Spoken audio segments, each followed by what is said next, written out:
Starting your business is all about survival, curiosity, and just proving to yourself that you know what you're doing. But growing your business is different yet the same. Stick with me on this one. If you're tired of the old cookie-cutter marketing advice and want to take your personal brand to the next level with bold, actionable strategies that truly reflect you, you're in the right place. Let's untangle your marketing mayhem with Zoe, the video confidence coach, on the Unboring Your Brand podcast. Unboring Your Brand was recorded on Wadawurrung land.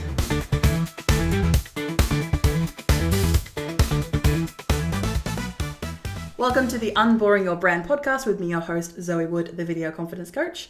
And today I am shifting some things to talk about. So what I mean by this is when it comes to your brand, be it a small business or your personal brand or whatever you are coming to the Unboring Your Brand podcast for, there is a good chance that when you started your brand, your why, your driving factor is going to be different now than when you started. Because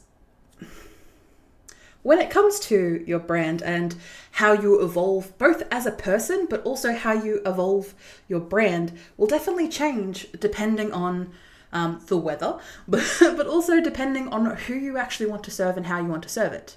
So let's go back initially to what is your why? Zoe, that is a question. What do you mean by that? When I talk about your why, there was a gentleman called Simon Sinek had popularized this term, but this is something that's been going on for yonks. But he was able to just distill it into one particular word. When it comes to your business why, this is a question that covers both your messaging and reasons and motivations for wanting to run your brand, but also helps people understand why you want to serve the people that you're serving. For example, the why for the video confidence coach is I want to serve and embolden women and non-binary superstars, and I should look at my own thing here, with killer video marketing strategies that empower them to show up, stand up, and smash their goals. Now, of course, that is a very elevator pitchy way to go about it, but that is how I explain myself, how I pitch myself at networking events, at meetings, at particular lead generating events, like any opportunity that people need to know who I am and what I do. I bring out my why. And even though they may not be directly my target market, like the person I'm speaking directly to may not be the person who's ultimately going to buy from me, people talk to people. They are going to know people who are going to fit this mold. They are going to have friends. They are going to have family. They are going to have co-workers. They are going to have people in their lives who fit this mold. And if you are clear on your why, you can be clear on your messaging. And you can be clear on your messaging, you can market effectively. Woo! Full circle! And when you start your business, you're not necessarily, maybe you kind of know your why, but you don't have enough knowledge or ingenuity to be able to clearly express that. Or maybe you haven't had the time to, maybe you have an idea of you want to serve this particular niche or this particular community, but you don't know how yet. You know that you want to, and you have that drive to want to serve them and help them, but you haven't quite figured that out yet. Compared to if you've been running your brand for, a couple of months, a couple of years, a couple of decades, you have a much better idea of your why you're serving people, and also you'll have plenty of processes and marketing materials to back you up, which is why your why will shift through time.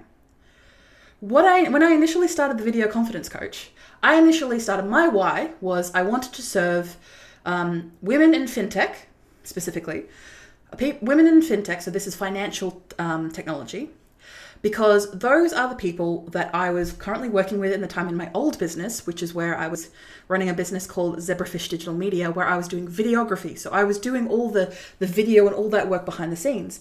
And I was spending, honestly, 80% of my time coaching people to get in front of the camera, giving people, creating very complex marketing strategies, because I would give them the videos or give them the final product and they would do nothing with it because they just were overwhelmed and they had spent 15, 20 grand with me and kaput, nothing had happened. And then so that's 80% of my time, which I am not being paid for. I'm not being billed for. And sorry, I'm not billing for. And then the output of like that video process, it just felt so demeaning. And I don't mean demeaning on their front. I mean both on our parts of just, why are we doing this? Ugh. So I created Video Confidence Coach specifically to help women in financial technology be able to have that confidence both going into recording a video or a message, but also have the knowledge and the structure to back it up, to have the strategy to back up what they wanted to do and what they wanted to achieve. And it's only in the past 2 to 3 years where I've honed in on specifically personal branding, and when it comes to the Video Confidence Coach, but specifically being able to serve and help people who want to like grow themselves specifically through video marketing strategies. People who want that knowledge and the drive to want to be able to grow their personal brand. So that has changed over time. And as you can imagine, those particular whys are very similar, but one is a lot more clearer and a lot more niche than the other one.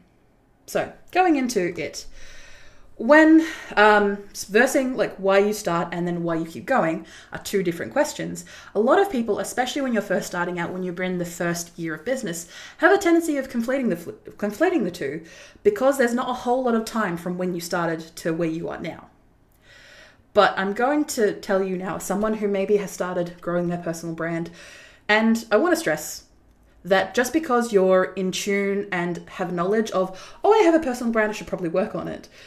You've always had a personal brand throughout your life, through whenever you've worked in corporate, but also whenever you've worked with people, you get a reputation. Your personal brand is just a way of funneling that reputation into marketing. Hi, here I am again.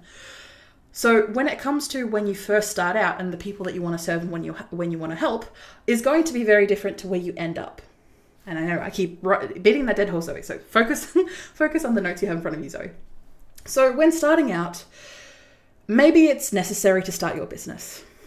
Maybe you started your business because you needed cash. For example, like myself, I started my first business when I was 14 because I needed cash. I needed cash to eat and to live.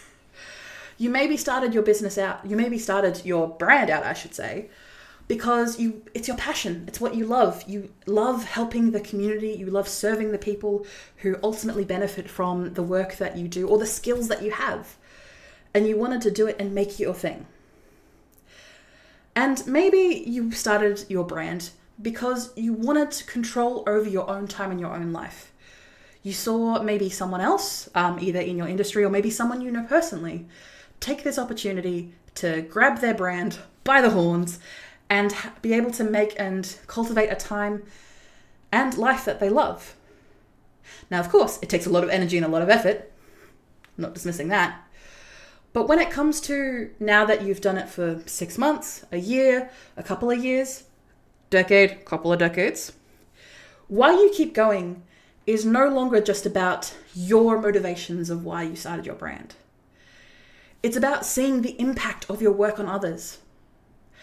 It's about building something bigger than yourself. And I'm not talking just a business that you can hand off to your kids. I mean, building something bigger in the communities that you're wanting to focus in. Being able to provide people the tools to make a difference. Because you yourself, personally, in your brand, and also yourself as an individual, have grown. You've achieved goals. You've achieved your goals, but also you now have new goals that have evolved into where you see yourself and where you want to be. And it's no longer just about making money, which may have been your starting reason for starting a business. It's about making a difference. So with all that in mind, and especially when all that shift happens, you can understand that the questions that someone is asking at the start of their business to when they're very much deep into it, those are going to be two different types of mindsets. And that's why when I speak on my podcasts and on my videos, on my live streams, or whatever I'm doing at the time, whatever my marketing channel is, I need to clarify when I'm speaking to people, when it's like, have you been growing your personal brand for a long time? Or are you just starting out? Are you researching because I came across your feed and you're intrigued about the messages that I'm able to present to you about growing your personal brand, specifically using video marketing strategies? And if so, when did that shift happen for you? And being able to identify that your personal brand is no longer just you. That shift, when that shift happens, you're able to have that in mind so that when you market yourself, you become more confident in your marketing message, but also in just the way that you hold yourself, because it enables you to help others succeed. That's why you're doing this thing, right? And if you're not, and if it's purely about the money, hats off to you. I don't know how sustainable that is long term, but hats off. Best of luck. You're probably not my target audience, so have fun. But to keep that fire burning and to keep that motivation for you to continue to grow your brand, you need to be able to have that selflessness for others, that empathy for others, that care for others, and especially that care for people who you are serving. So if you're ever finding yourself feeling stuck or uninspired, ask yourself, has my why changed? Has my branding why changed? And the chances are, if you're feeling stuck or uninspired, it has changed. And that's a good thing. So with that change, spending 5-10 minutes even, or maybe longer if you have that opportunity, to sit down and really think about, what is my why now? It may relate to what you did when you first started your business, but what is your why? And writing that down and then sharing it with your team or your supporters or on your marketing efforts, sharing that why is going to bring you more leads and is going to help you grow your brand over time better than any type of, what is your pain point? Or you should trust me because I have 25,000 years experience. People care about people. And hopefully, you should care about people too. Thank you so much for listening to this kind of rambling podcast episode. But make sure that if you really enjoy the Unboring Your Brand podcast and I haven't completely talked your ear off, please check out Apple Podcasts and Spotify Podcasts to give us 5 stars. Really appreciate it, absolutely love it. And if you have any comments on ways that I can improve, please let me know, because God Lord, I need to improve. But you're here regardless. Bye. Thank you for listening or watching Unboring Your Brand. You can find detailed show notes with tools, offers, and episode transcriptions. Just click the first link in the description or go to vcc.training/podcast. Get involved and ask me anything about personal branding, video strategy, or just a friendly small business chat via my email, g'day@vcc.training. That is gday@vcc.training. The Video Confidence Coach would like to acknowledge and pay my respects to the Wadawurrung people of the Kulin Nation, the traditional custodians of the land on which I record my podcast. I pay my respects to their elders past and present. I stand with the traditional custodians of these lands in working towards a more equal future. Always was, always will be Aboriginal land. Look forward to me chatting at you next week, superstars.